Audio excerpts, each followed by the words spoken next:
Libro segundo. Análisis del espíritu. Nota informativa. Este material convertido a audiolibro ha sido posible gracias a los hermanos que integramos el ministerio Deseando de Dios. Visita nuestro canal y suscríbete. Activa las notificaciones, así estarás enterado de los nuevos videos que iremos subiendo. Segunda parte. Un análisis del espíritu. La intuición, la comunión, la conciencia. Capítulo 1. La intuición. Para entender más claramente el significado de una vida espiritual, analizaremos explícitamente el espíritu y asimilaremos todas sus leyes.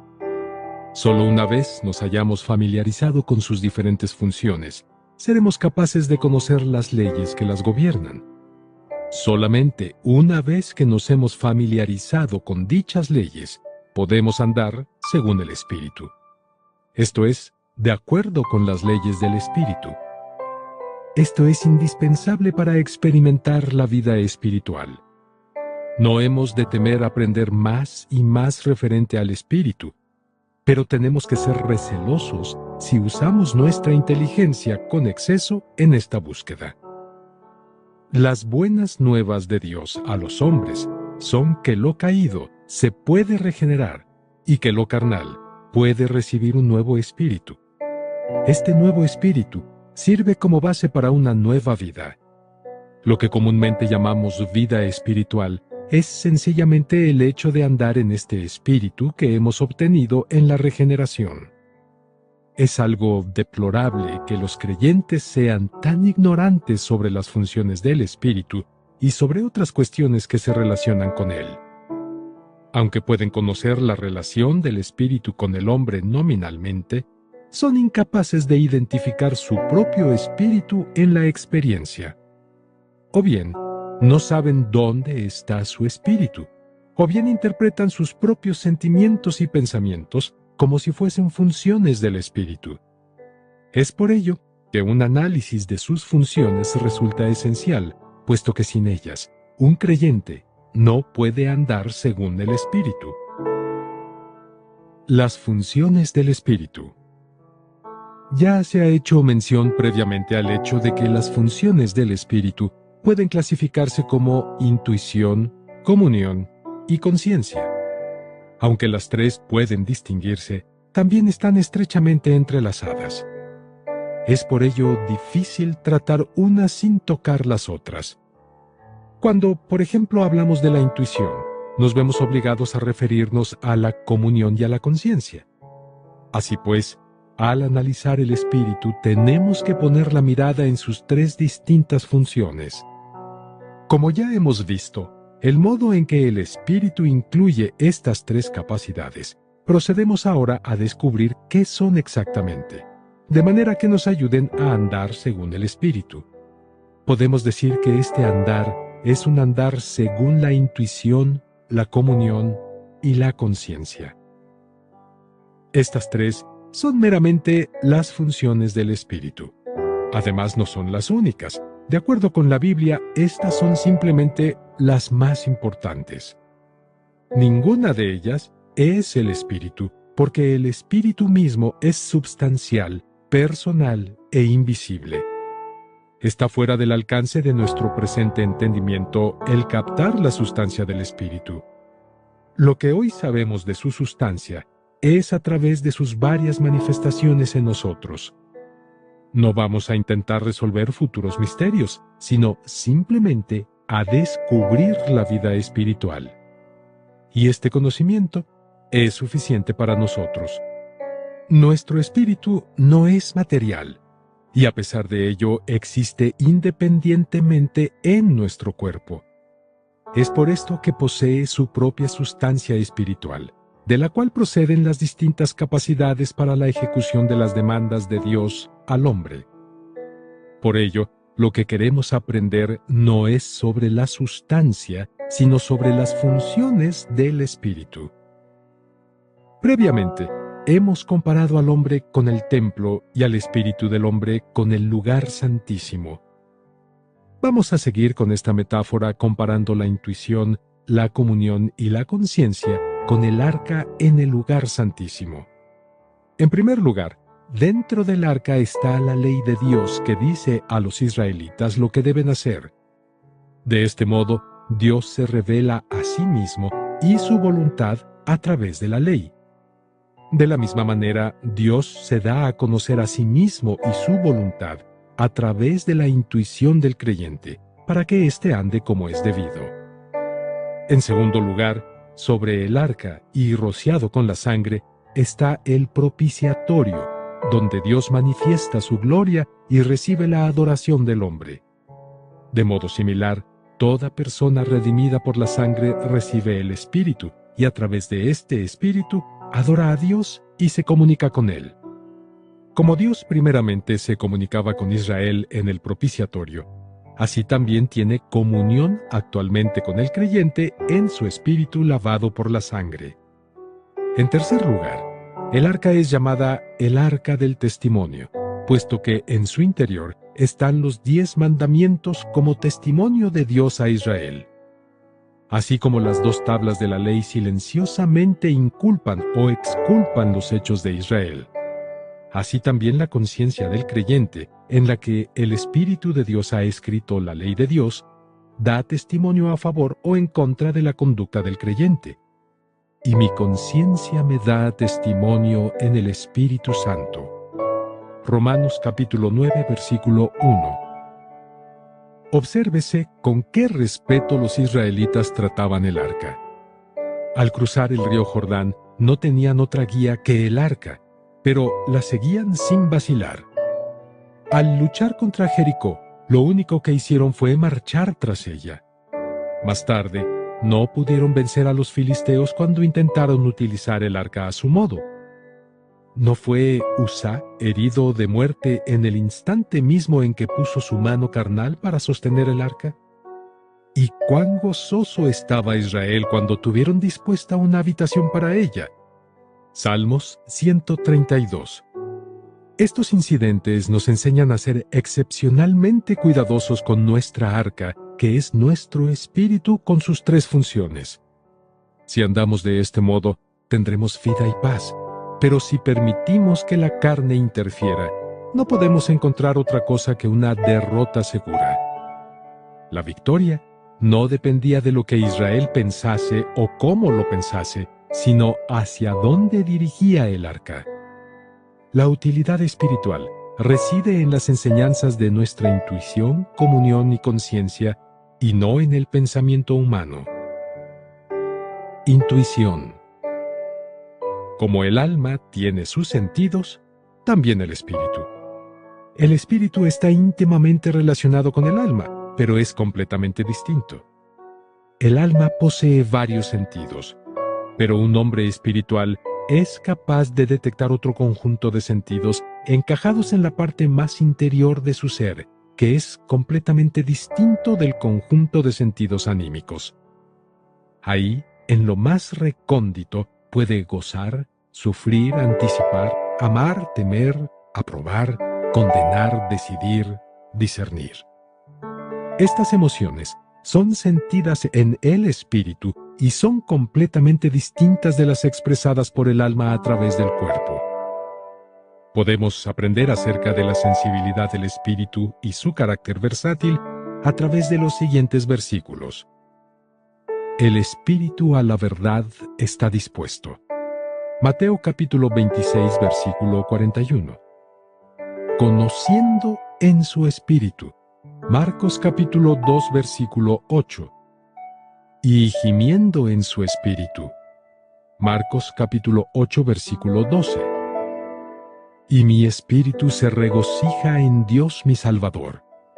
Lucas capítulo 1, versículo 47.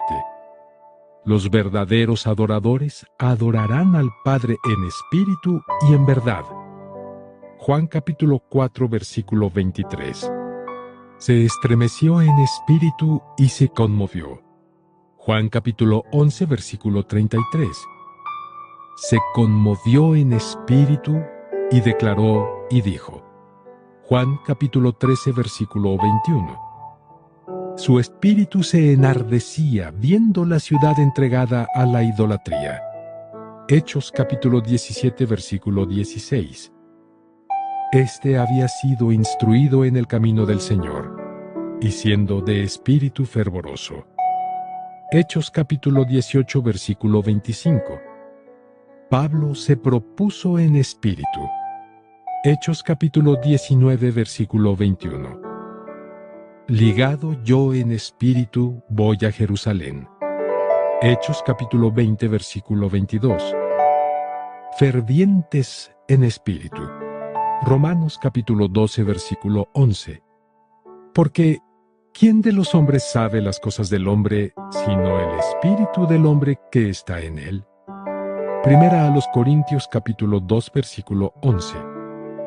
Cantaré con el espíritu. Primera a los Corintios capítulo 14, versículo 15. Si bendices solo con el espíritu. Primera a los Corintios capítulo 14, versículo 16. No tuve reposo en mi espíritu. Segunda a los Corintios capítulo 2, versículo 13. Teniendo el mismo espíritu de fe. Segunda a los Corintios capítulo 4, versículo 13. Os dé espíritu de sabiduría y de revelación. Efesios capítulo 1, versículo 17. Vuestro amor en el espíritu. Colosenses capítulo 1, versículo 8. De estos versículos podemos concluir que el espíritu es sensible y que su sensibilidad es polifacética. La Biblia no nos está diciendo el modo en que nuestro corazón siente, sino el modo en que siente nuestro espíritu. Y parece que la sensibilidad del espíritu abarca tanto como la del alma. El espíritu, como el alma, tiene sus pensamientos, sus sentimientos y sus deseos. Pero tenemos que aprender a distinguir lo espiritual de lo anímico. Iremos apreciando esta diferencia si hemos madurado a través de la actividad de la cruz y del espíritu con una mayor profundidad. Cuando un cristiano vive espiritualmente, su sentido espiritual se desarrolla plenamente. Antes de experimentar la división del alma y el espíritu y su unión con Dios en un espíritu, su sentido espiritual es más bien torpe. Pero una vez ha obtenido el poder del Espíritu Santo, derramado en su espíritu, su hombre interior es fortalecido y pasa a poseer la sensibilidad del ser espiritual maduro. Solo entonces puede medir los distintos sentimientos de su espíritu. Esta percepción espiritual se llama intuición, porque viene de pronto directamente, sin razón ni motivo aparente. Sin seguir ningún proceso, sobreviene directamente. La percepción sensorial humana es causada o provocada por personas o cosas o sucesos. Nos gozamos cuando hay razón para gozarnos. Nos dolemos cuando hay una justificación para hacerlo. Cada una de estas sensaciones tiene su antecedente respectivo, y es por ello que no las consideramos expresiones de la intuición o sentido directo. El sentido espiritual, en cambio, no requiere ninguna causa sensorial externa, sino que proviene directamente del hombre interior.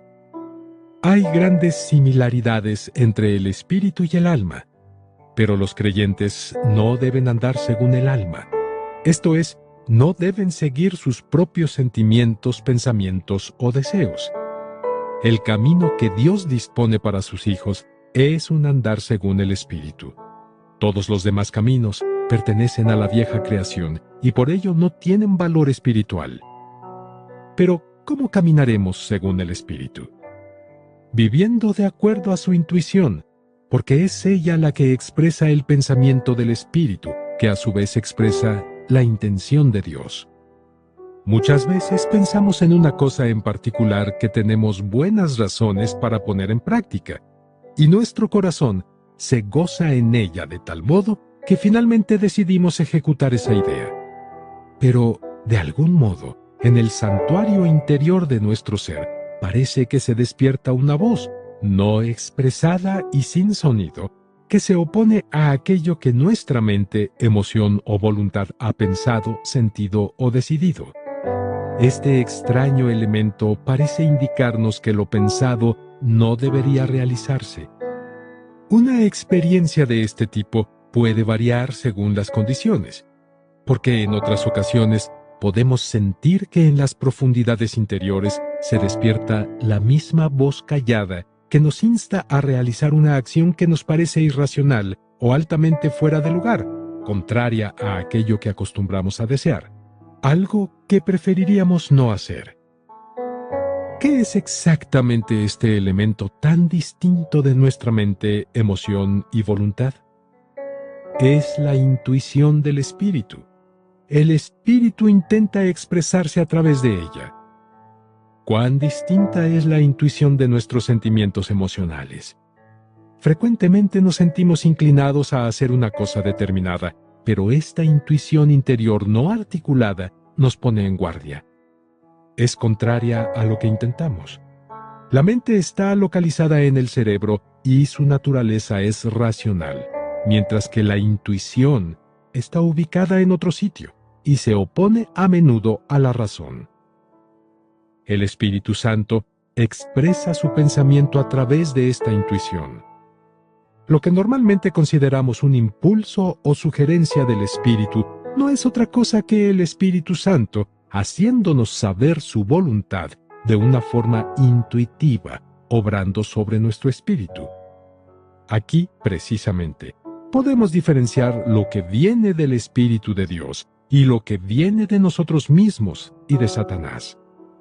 Debido a que el Espíritu Santo reside en nuestro espíritu, que es el centro de nuestro ser, su pensamiento, expresado a través de nuestra intuición, tiene que surgir de esta región más interior. ¿Qué contrario es esto al pensamiento que se origina en la periferia de nuestro ser? Si una idea proviene de nuestro hombre exterior, esto es, de la mente o la emoción, sabemos enseguida que se trata de nuestra propia idea y no la del Espíritu Santo, porque cualquier cosa que provenga de Él, la sentiremos en las profundidades. La misma distinción se puede aplicar a aquello que proviene de Satanás, exceptuando la posesión demónica. Este no mora en nuestro espíritu, sino en el mundo, porque mayor es el que está en vosotros, el Espíritu Santo, que el que está en el mundo, Satanás. Primera de Juan capítulo 4 versículo 4. Satanás solamente puede atacarnos desde el exterior. Puede obrar a través de los placeres y sensaciones del cuerpo o a través de la mente y la emoción del alma, porque ambas cosas pertenecen al hombre exterior. Es por ello que es necesario que aprendamos a distinguir nuestros sentimientos en cuanto a su origen, en el hombre interior o en el hombre exterior. La unción de Dios.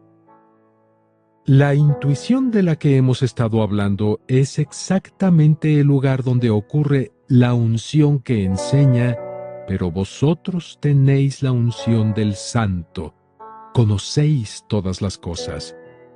Pero la unción que vosotros recibisteis de Él permanece en vosotros, y no tenéis necesidad de que nadie os enseñe.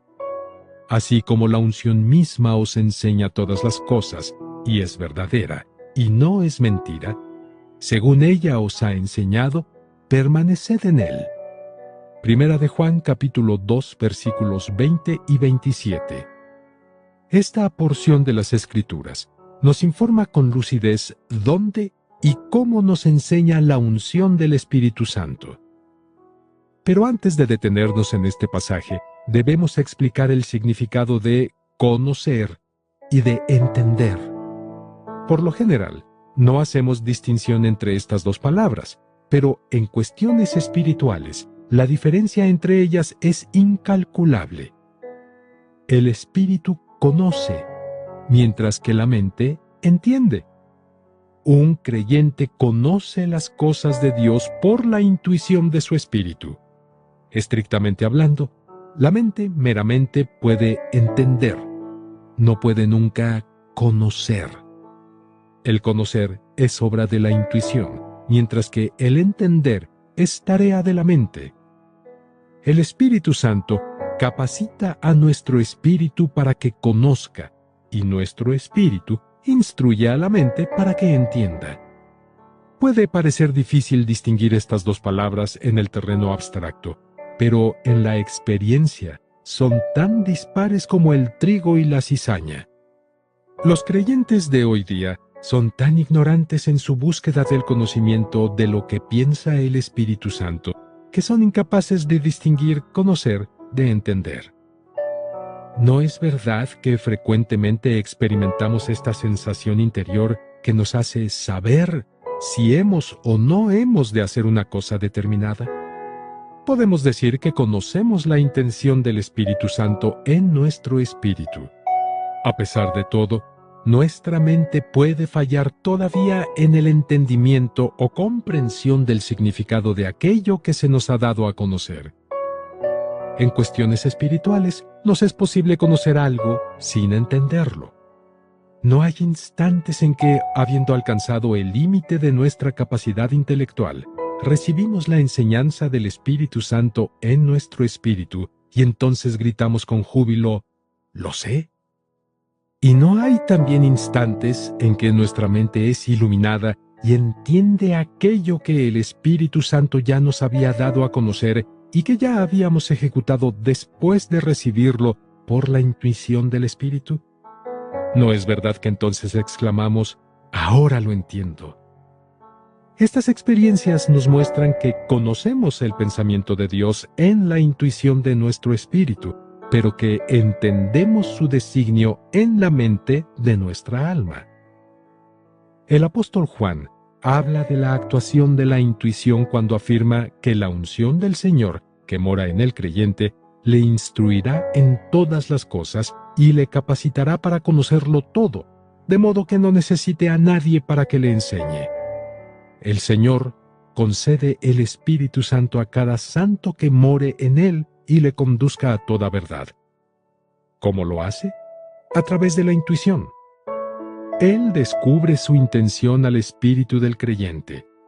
La intuición posee la habilidad inherente de discernir su voluntad y su significado. Así como la mente nos instruye en asuntos mundanos, así también la intuición nos instruye en los asuntos espirituales. Ungir en el original significa aplicar ungüento. Esto sugiere el modo en que el Espíritu Santo nos enseña y habla al espíritu del hombre. El espíritu no habla con voz de trueno desde el cielo, ni tampoco arroja al suelo al creyente con fuerza irresistible. Al contrario, obra de modo quieto y sosegado en nuestro espíritu para expresar algo a través de nuestra intuición. De la misma manera que un músculo se relaja cuando se le aplica un ungüento, así también nuestro espíritu siente suavemente la unción del Espíritu Santo. Cuando la intuición es consciente de algo, el espíritu está captando lo que él dice. Para ejecutar la voluntad de Dios, el cristiano no tiene que hacer otra cosa que seguir la dirección de su intuición. No hay necesidad de preguntar a otros, ni tampoco de preguntarse a uno mismo. La unción nos lo hace saber todo. En ningún momento le abandonará la unción ni le permitirá elegir independientemente. Cualquiera que desee caminar en el Espíritu tiene que reconocer esto. Nuestra responsabilidad no es otra que aceptar las instrucciones de la unción o Espíritu Santo. No necesitamos decidir por nuestra cuenta, y de hecho, Él no nos lo permitiría. Todo aquello que no es indicado por el Espíritu es nuestra propia acción. La unción obra independientemente, no necesita nuestra ayuda.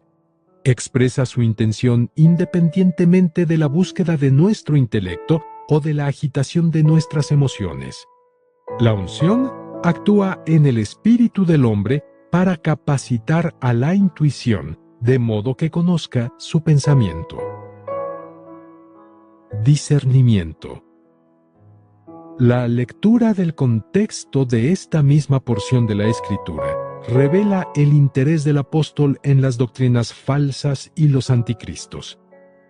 Pablo asegura a sus lectores que el mismo Espíritu Santo que unge también enseña a diferenciar la verdad de las mentiras y lo que es de Cristo de lo que es de un anticristo. Los cristianos no necesitan a otros hombres para que les instruyan, puesto que la unción que mora en ellos les enseña todas las cosas. Esto es el discernimiento espiritual, algo que no abunda hoy día. Si tuviéramos exclusivamente que fiarnos de buscar muchas citas bíblicas y referencias teológicas, y razonar e investigar, observar y pensar con nuestra mente para llegar a discernir lo que es verdad y lo que es mentira, solamente los cristianos muy inteligentes e instruidos podrían escapar al engaño. Pero Dios no tiene consideración para la vieja creación. Dios dice que todo, excepto el espíritu de la nueva creación, debe morir y ser destruido. ¿Podría la inteligencia que Dios quiere ver destruida ayudarnos a discernir el bien del mal? No, y seguro que no. Dios pone su espíritu en el espíritu de todo creyente, aunque sea pecador o poco instruido. El espíritu que mora en el creyente le indicará lo que es de Dios y lo que no lo es. Es por ello que muchas veces no podemos razonar lógicamente contra determinada enseñanza, pero en el fondo de nuestro ser se origina una resistencia. No podemos explicarlo, pero nuestro sentido interior nos dice que es un error. Por el contrario, podemos oír una enseñanza que es completamente opuesta a lo que normalmente admitimos, pero la misma voz nos dice que ese es el camino que debemos seguir. Aunque esgrimamos infinidad de argumentos y razones, esta pequeña voz insiste de una manera obstinada en que nos estamos equivocando. Estas experiencias nos enseñan que nuestra intuición, el órgano para la obra del Espíritu Santo, está capacitada para distinguir lo bueno de lo malo sin ayuda de la observación e investigación de nuestra inteligencia. Toda persona que siga sincera y fielmente al Señor será enseñada por la unción, sea cual sea su capacidad intelectual natural. El sabio más docto comparte la misma ignorancia con el más tosco campesino en lo que se refiere a cuestiones espirituales. Y quizás el docto cometa más errores que el ignorante. Las falsas doctrinas son ahora en extremo comunes. Hay muchos que disfrazan las mentiras con palabras engañosas para que parezcan verdades. ¿Cuán necesario es este poder de discernimiento en el espíritu? Ni la enseñanza más atractiva, ni el cerebro más inteligente, ni los consejeros más iluminados son de confianza. Solo los que se adhieren intuitivamente a las enseñanzas de la unción están fuera del alcance de las confusiones teológicas y las manifestaciones sobrenaturales existentes en nuestros días. Debemos pedir al Señor que active y purifique nuestro espíritu. Debemos seguir también esa pequeña voz que llega desde la intuición y no dejarnos impresionar por el conocimiento de muchos que nos apartarán del amonestador que tenemos dentro. Si no lo hacemos, caeremos en la herejía o nos volveremos fanáticos. Si seguimos quietamente la enseñanza de la unción, seremos rescatados del peligro de una emoción ruidosa o una mente confusa. Tratando con la gente. No debiéramos jamás juzgar a los demás, pero nos es preciso conocerlos para saber cómo vivir con ellos y cómo ayudarles. El modo ordinario de conocer a los demás es preguntar, observar e investigar, todo lo cual nos lleva a menudo, y por desgracia, al error. Ahora bien, no estamos sugiriendo que estos procedimientos sean categóricamente inservibles, pero afirmamos que ocupan un lugar secundario en el conocimiento de la gente. Un espíritu puro revela con frecuencia un discernimiento que no llama a confusión. Recordemos que cuando éramos pequeños, hacíamos diferentes observaciones sobre la gente que veíamos. Al cabo del tiempo, estas observaciones infantiles suelen resultar bastante ajustadas a la realidad. Han pasado ya muchos años y nuestro conocimiento, experiencia y observación se han incrementado. Sin embargo, nuestra habilidad para conocer a la gente parece disminuir. Cuando hacíamos esas observaciones siendo niños, no teníamos ninguna razón lógica para hacerlas, como no fuera que aquello lo sentíamos en nuestros corazones. Al pasar los años, se pudo ver que nuestros juicios eran correctos. Cuando éramos niños, nunca decíamos las cosas después de una investigación minuciosa, ni después de hacer muchas preguntas, ni hubiésemos podido dar una buena razón que justificara nuestras palabras. ¿Qué era, pues, aquello que decíamos entonces? Era la operación de una pura intuición. Evidentemente, este ejemplo pertenece a lo natural. Sin embargo, en las cosas de Dios, nuestra condición espiritual debe convertirse y volverse como un niño, si es que en verdad deseamos discernir espiritualmente. Contemplemos al Señor Jesús. Y conociendo luego Jesús en su espíritu, que cavilaban de esta manera dentro de sí mismos, les dijo. Marcos capítulo 2, versículo 8. ¿No vemos aquí la labor de la intuición? La Escritura no dice que el Señor Jesús pensara o sintiese en su corazón, ni dice que el Espíritu Santo se lo comunicase. Era su espíritu el que poseía esta capacidad. El sentido espiritual en Jesucristo, hombre, era extremadamente puro, sensible y noble. Y por ello, su espíritu capta de inmediato aquello que la gente a su alrededor se está preguntando. Él les hablaba de acuerdo con lo que intuitivamente sabía acerca de ellos. Esta debería ser la condición normal de toda persona espiritual. Nuestro espíritu, donde mora el Espíritu Santo, es libre para obrar y, lleno del poder de conocimiento, puede ejercer control sobre todo nuestro ser. Así como el espíritu humano del Señor Jesús actuaba durante su peregrinaje en la tierra, también nuestro espíritu es activado por el Espíritu que mora en él. Revelación. Conocer las cosas por intuición es lo que la Biblia denomina revelación. Revelación no significa otra cosa que el Espíritu Santo capacitando a un creyente para aprehender una cuestión particular y anunciar la realidad de la misma en su espíritu. Pero hay solo un tipo de conocimiento con respecto a la Biblia y a Dios que sea de valor, y este es la verdad revelada a nuestro espíritu por el Espíritu de Dios. Dios no da explicaciones a través del razonamiento humano, y el hombre no llega nunca a Dios a través del raciocinio. No importa lo inteligente que sea el creyente, ni lo mucho que entienda sobre la naturaleza de Dios, su conocimiento de Dios seguirá velado. Lo único que puede hacer es racionalizar aquello que está detrás del velo, puesto que no puede penetrar la realidad que está fuera del alcance de la vista. Puesto que todavía no ha visto, el hombre puede entender, pero jamás conocer. Si no hay revelación y revelación personal, el cristianismo no sirve para nada. Todo aquel que crea en Dios tiene que captar su revelación en su espíritu. De otro modo, todo aquello que cree no es más que mera sabiduría humana, ideales y palabras. Una fe de este tipo no puede resistir la prueba. Este tipo de revelación no es una visión, una voz celestial, un sueño, ni una fuerza exterior que sacude al hombre. Uno puede experimentar estos fenómenos y no recibir ningún tipo de revelación. La revelación tiene lugar en la intuición, con calma, sin prisas ni despacio, muda, pero con un mensaje.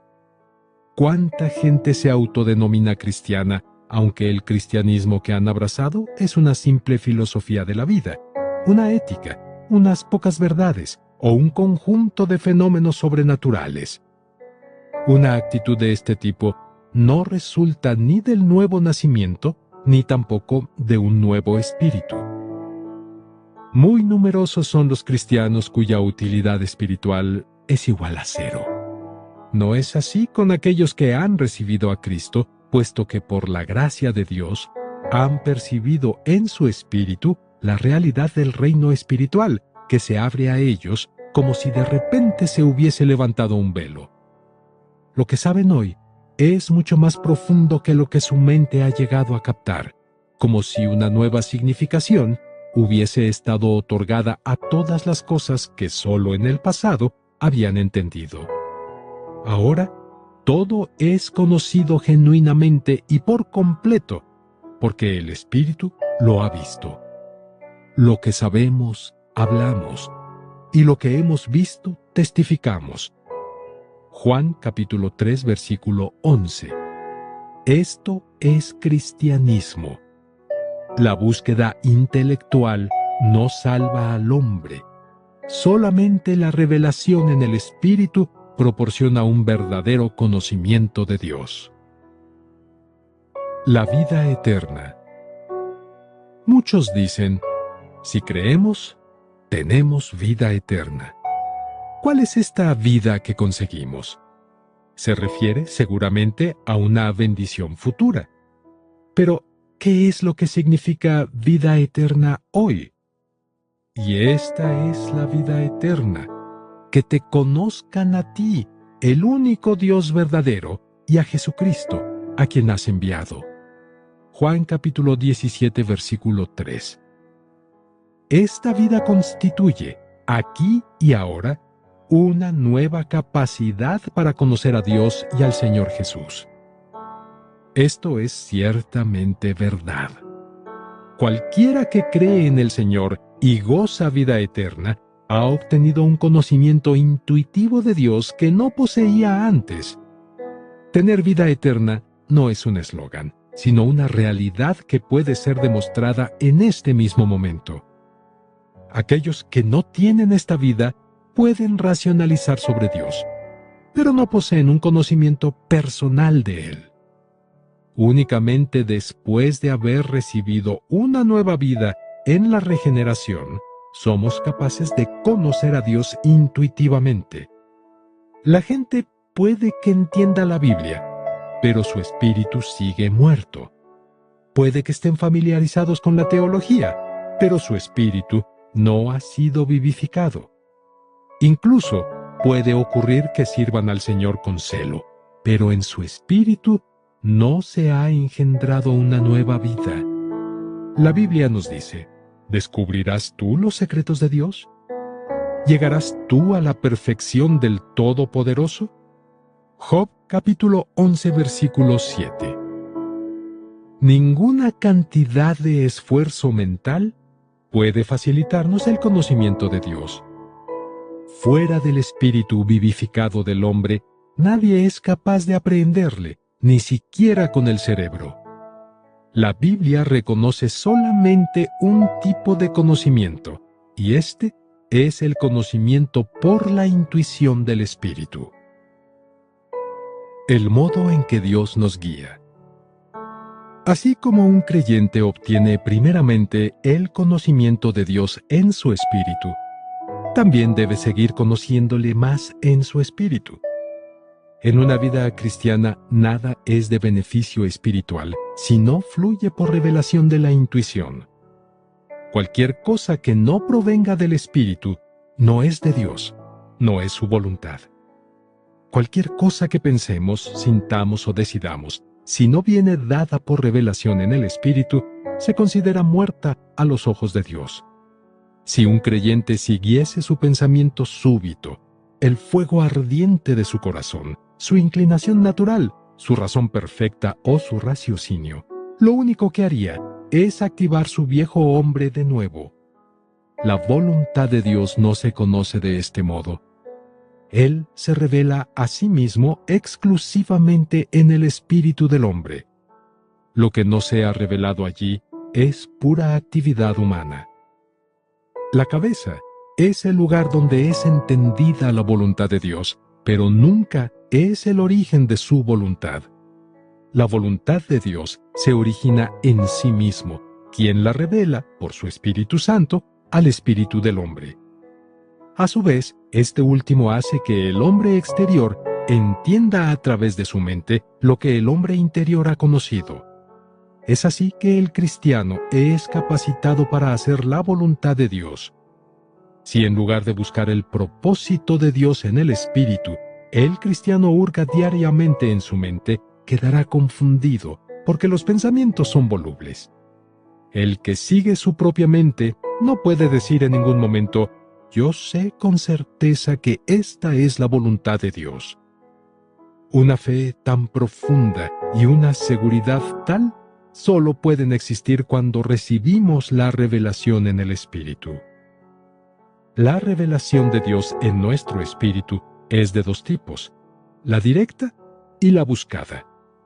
Por revelación directa entendemos que Dios, al querer que el creyente atienda un deseo suyo, se acerca y lo revela al espíritu del hombre. Al recibir tal revelación en su espíritu, el creyente obra en conformidad con ella. Por revelación buscada, entendemos que el creyente, al tener una necesidad especial, se aproxima a Dios con esa necesidad y busca y espera una respuesta a través del movimiento de Dios en su espíritu. La revelación que recibe la mayoría de los creyentes jóvenes es de este segundo tipo, mientras que el creyente maduro recibe mayormente la primera. Debemos añadir rápidamente que, sin embargo, esto no es así de modo exclusivo, sino predominante. Ahí yace la dificultad con que se enfrenta el creyente joven. Si bien debería esperar en el Señor, negando su pensamiento, sentimiento y deseo, a menudo se vuelve impaciente en la espera de su revelación y sustituye la voluntad de Dios por su propia voluntad disfrazada. A causa de ello, es acusado por su propia conciencia. Y a pesar de que está dispuesto a seguir la voluntad del Señor, sin embargo, inconscientemente, sigue el pensamiento de su mente, porque carece de conocimiento espiritual. ¿Quién puede evitar cometer errores si anda sin revelación? El verdadero conocimiento espiritual es este: solamente lo que es recibido en el Espíritu es conocimiento espiritual. El resto es mero conocimiento mental. Preguntémonos por un momento: ¿cómo sabe Dios las cosas? ¿Cómo emite su juicio? ¿Por medio de qué conocimiento controla el universo? ¿Verifica y se cerciora con su mente igual que el hombre? ¿Precisa pensar detenidamente antes de entender? ¿Depende Dios de la filosofía, de la lógica y de la comparación para conocer un asunto? ¿Tiene que buscar e investigar antes de encontrar la solución? ¿Está el Todopoderoso obligado a confiar en su cerebro? Decididamente no. Dios no precisa molestarse con estos penosos ejercicios. Su conocimiento y su juicio son intuitivos. De hecho, la intuición es la facultad común a todos los seres espirituales.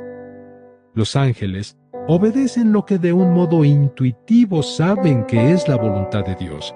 No llegan a determinada conclusión por medio de un argumento, razón u observación. La diferencia entre conocer mentalmente y conocer intuitivamente es inmensa. De esta diferencia depende el éxito o la derrota espiritual. Si la acción y servicio del creyente hubieran tenido que ser regidas por la razón y el sentido común, nadie se hubiera atrevido a llevar adelante las muchas obras espirituales gloriosas del pasado, porque todas ellas superan el razonamiento humano. ¿Quién se hubiera atrevido a ejecutarlas si no hubiese conocido la voluntad de Dios intuitivamente? Todo el que anda íntimamente con Dios, disfrutando su comunión y unión espiritual, recibirá la revelación de Dios en su intuición y sabrá sin lugar a dudas lo que tiene que hacer. Sus acciones, evidentemente, no se atraerán las simpatías de los hombres, puesto que éstos no conocen lo que él ha visto. Sus acciones, según la sabiduría humana, serán inútiles. ¿No es cierto que los creyentes espirituales padecen una gran oposición a causa de esto? ¿No es cierto que los mundanos les han etiquetado como locos? Incluso sus hermanos creyentes de la carne les juzgan así. ¿Y la razón? La razón es que la vida de la vieja creación en la gente mundana o en los creyentes no puede entender los caminos del Espíritu Santo. Los creyentes que se apoyan más en la razón critican a sus hermanos menos interesados en ella llamándoles fanáticos, sin darse cuenta que estos fanáticos son los verdaderamente espirituales, que andan según la revelación que han recibido intuitivamente. Hemos de tener cuidado en no confundir la intuición con la emoción. En su celo emocional, los cristianos pueden experimentar fenómenos parecidos a los de los cristianos espirituales, pero el origen de estos fenómenos no puede atribuirse a la intuición. Asimismo, en cuanto al discernimiento, los cristianos racionales pueden actuar de muchas maneras, igual que los espirituales, sin que haya existido en su caso ninguna revelación intuitiva. Los creyentes racionales, del mismo modo que los emocionales, son anímicos. El espíritu tiene un celo que sobrepasa al emocional. Los espirituales han sido justificados en el espíritu. Primera a Timoteo capítulo 3 versículo 16. Y no aprobados por las simpatías y razones de la carne. Si descendiéramos desde nuestra exaltada posición espiritual a la de la carne, perderíamos terreno y retrocederíamos del mismo modo que Abraham a un Egipto, visible y tangible, en busca de ayuda. El espíritu y el alma se mueven independientemente. En tanto que el espíritu no haya ascendido hasta conseguir dominio sobre todo nuestro ser, el alma no cejará de pugnar contra él. Cuando el espíritu de una persona ha sido vivificado y fortalecido por el poder y la disciplina del Espíritu Santo, el alma cede el lugar usurpado que ocupaba y se somete al espíritu. El alma se hace sirviente del espíritu y de modo similar, el cuerpo, una vez sometido, sirve al alma. El espíritu recibe la revelación de Dios por medio de su facultad intuitiva, mientras el alma y el cuerpo ejecutan, unánimes, la voluntad del espíritu. Este progreso no tiene fin. Algunos del pueblo de Dios puede ser que tengan más cosas que negar que otros, porque han estado largo tiempo saturados con conocimientos mentales y simpatías carnales. Algunos están tan llenos de prejuicios que no gozan la posesión de un espíritu abierto que acepte la verdad de Dios. Lo que necesitan son los tratos requeridos que pueden liberar su intuición para que lo reciba todo de Dios. Debemos apreciar lo fundamental que es la diferencia entre una experiencia espiritual y una experiencia anímica. Una experiencia espiritual se llama así porque empieza con Dios y es conocida en nuestro espíritu. Una experiencia anímica se origina en el mismo hombre y no fluye del espíritu.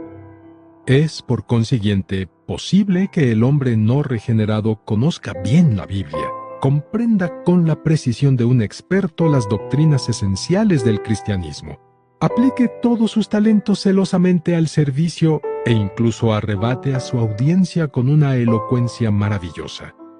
Y aún así, permanecer en el ámbito anímico, sin haber siquiera dado un paso hacia el otro lado. Su espíritu sigue tan muerto como siempre. La gente nunca entrará en el reino de Dios por medio de nuestro esfuerzo, persuasión, argumentos, estímulos o atractivo. La entrada solamente puede conseguirse por medio del nuevo nacimiento, por nada que no llegue a la resurrección del Espíritu. La nueva vida que nos invade en la regeneración lleva consigo muchas capacidades inherentes, entre las cuales descuella el poder intuitivo de conocer a Dios. ¿Quiere decir esto que la mente y el cerebro humano son completamente inútiles? De ninguna manera. Es obvio que tienen su papel, pero tenemos que recordar que el intelecto es de importancia secundaria, no primaria. No sentimos a Dios ni las realidades de Dios a través del intelecto. De otro modo, la vida eterna estaría desprovista de significado. Esta vida eterna o nueva vida es el Espíritu mencionado en Juan 3. Captamos a Dios por medio de esta vida eterna o Espíritu recién obtenida. El papel de la mente es explicar a nuestro hombre exterior lo que conocemos en nuestro espíritu, y además ponerlo en palabras para que los demás lo entiendan. Pablo, en sus cartas, hace mucho hincapié en que el evangelio que predica no se origina en el hombre, no se adquiere al por mayor de la mente de un hombre para distribuirlo a la mente de otros, sino que se obtiene por revelación. Aunque un creyente tenga una mente excepcional, su enseñanza no deriva de su pensar, bien sea súbito o progresivo. Su mente meramente coopera con su espíritu al comunicar a los demás la revelación que ha recibido su intuición. El cerebro no es otra cosa que el transmisor, no el receptor, en el mecanismo del conocimiento espiritual. Dios se comunica con nosotros enteramente en el espíritu. Excepto por medio de la intuición, no hay otro modo de conocer a Dios. En su espíritu, el hombre se eleva hacia el invisible reino de Dios. La intuición pudiera describirse como el cerebro del santuario interior.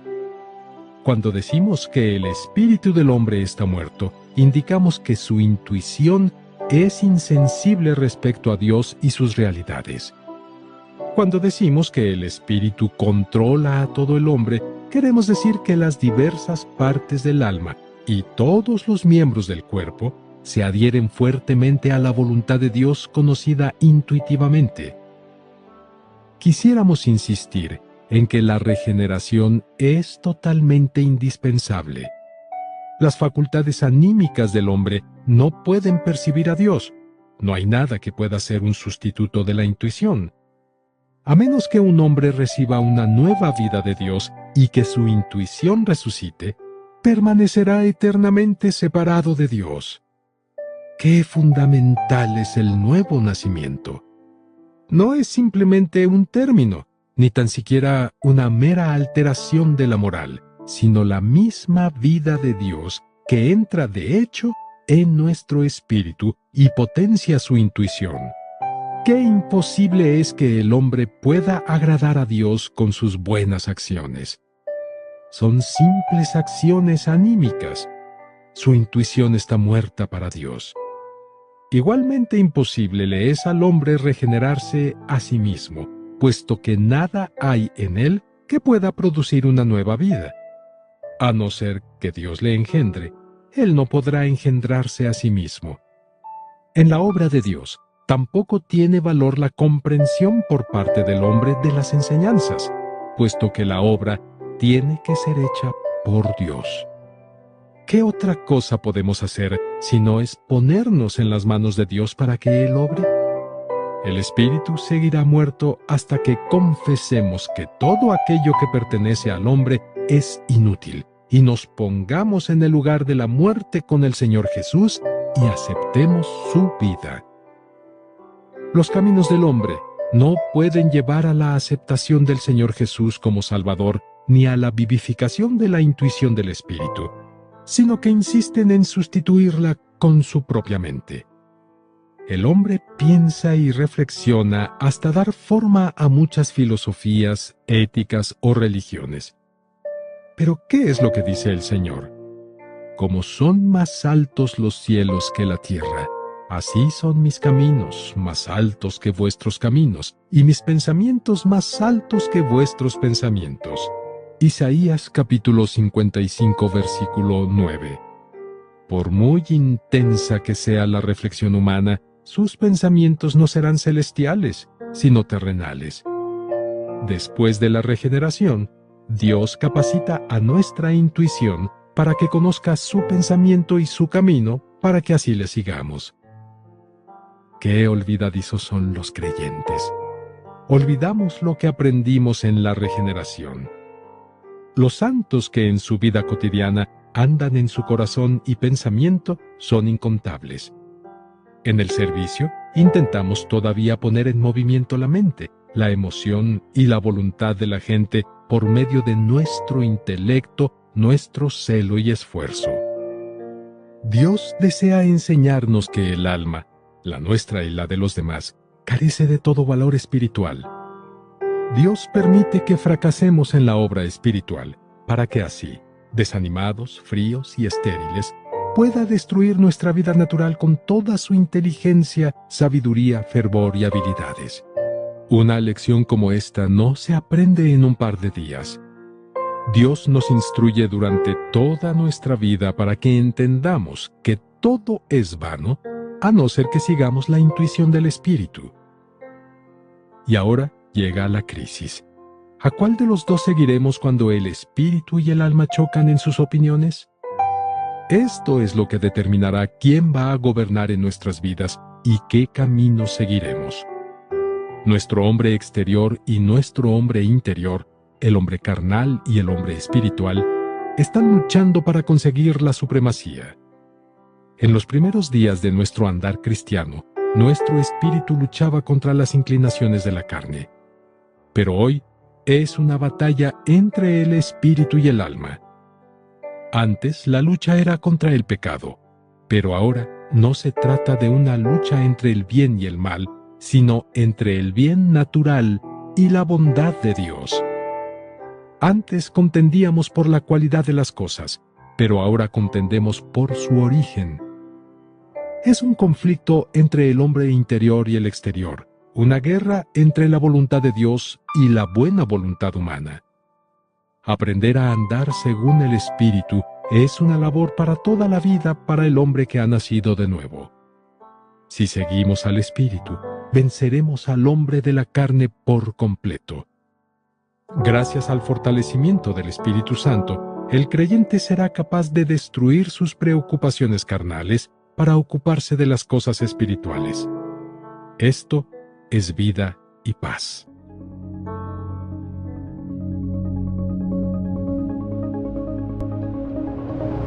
Si aún no eres parte del canal Deseando de Dios, suscríbete ahora mismo, dale clic a la campanita y activa las notificaciones, así podrás estar enterado de los nuevos videos que iremos subiendo.